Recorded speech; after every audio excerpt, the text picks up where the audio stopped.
श्री गोपाळ कृष्ण महाराज की जय। लीळा नंबर 47। पर्व काळी दायंबाच्या पूजेचा स्वीकार। एके दिवशी दायंबा गावी निघाले। सर्वज्ञांनी विचारले, भोजया तुम्ही कधी याल? ते म्हणाले, जीजी मी येते पर्व काळी बरोबर पोहोचेन। सर्वज्ञ म्हणाले, जर नाही आले तर काय? जीजी तरी मी नाही असेच जाणावे। मग ते गावी गेले। तेथे 2-4 दिवस राहिले। मग बार्शीचे पारणे करून बडेग्रामहून पैठणला आले। सासूरवाडीला गेले। तेथे थोडा वेळ झोप घेतली।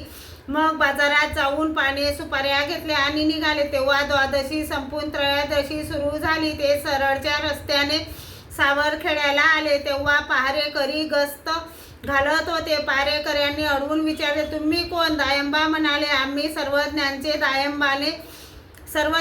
दायंबाने विचारले, तुम्ही कोण? आम्ही पहारेकरी। पहारेकऱ्यांनी विचारले, सर्वज्ञांचा मुक्काम कोठे आहे?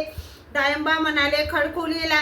पहारेकरी म्हणाले, नाही ते तर जोगेश्वरीला मुक्कामाला आहेत। तसेच दायंबा जोगेश्वरीला निघाले। रस्त्याने जाताना त्यांनी अंधारात मनुष्याकृती पाहिल्यात। हे चोर तर नसावेत?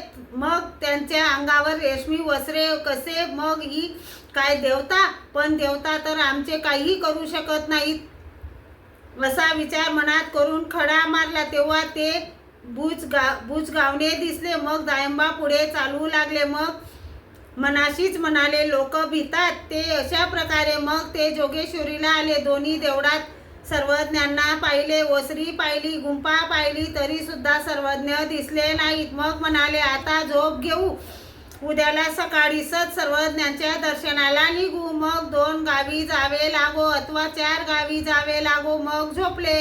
श्री गोपाळ कृष्ण भगवान की जय।